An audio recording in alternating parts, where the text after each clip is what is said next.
Ini pertanyaan pamungkas saya, Pak, ini, Pak. Pak, kalau boleh Bapak menyampaikan kepada pembaca kita, menyampaikan kepada penonton kita, apa poin penting yang ingin Bapak sampaikan?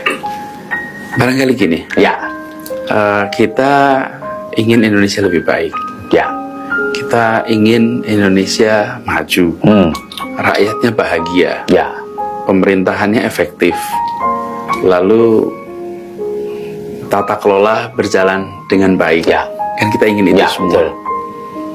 Terus ketika kita mencari orang untuk melaksanakan itu, kok cuma lihat angka survei ya? Dan media hanya melihat angka survei. Lah kita ini ingin Indonesia lebih baik. Pertanyaannya, Indonesia lebih baik itu butuh orang yang seperti apa? Ya, ya, ya. Butuh orang dengan gagasan apa? Butuh orang dengan rekam jejak seperti apa? Butuh orang yang selama ini mengerjakan apa? Nah, kita ingin lebih baik. Ya, ya, ya.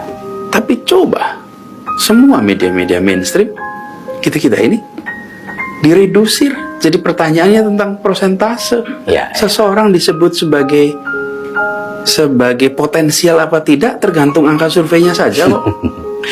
Ya, ya, ya, ya, ya, ya. Angka Ya, betul, surveinya betul. diredusir jadi angka survei.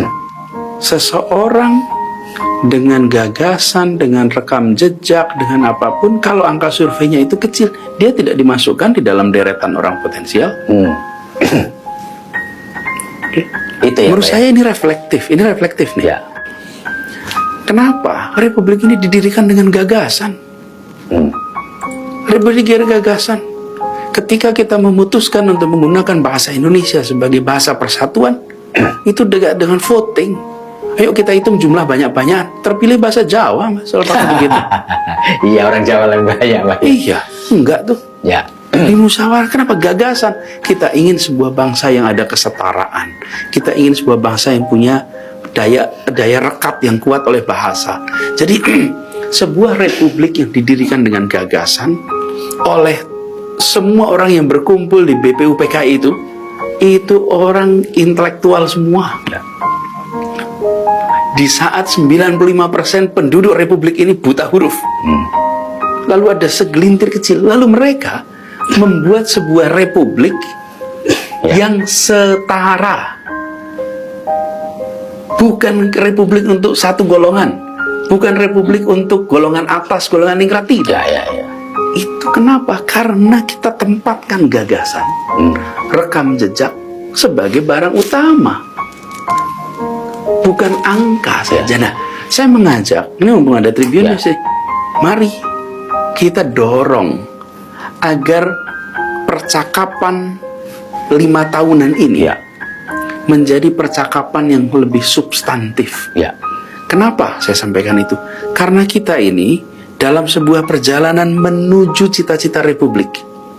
Kita berangkat sebagai bangsa yang 95% buta huruf. Sekelompok orang terdidik, kaum cendekiawan masa itu memutuskan merdeka. Ya. Lalu mereka menuliskan di dalam sebuah rangkaian pesan, narasi yang namanya pembukaan Undang-Undang Dasar Ya, 45. ya, luar biasa. Itu dahsyat. Dia katakan itu untuk melindungi setiap tumpah darah, memajukan kesejahteraan umum, mencerdaskan kehidupan bangsa, terlibat ketertiban dunia, dan ujungnya meraih keadilan sosial bagi seluruh rakyat Indonesia. Itu kalimat penutupnya tuh. Ya. Oke. Jadi menurut saya sudah saatnya kita secara serius membicarakan Indonesia mau kemana, gagasan apa yang ditawarkan, rekam jejak apa yang dibawa. Karena kita berbicara tentang masa depan sebuah bangsa yang besar, sumber daya yang luar biasa banyak.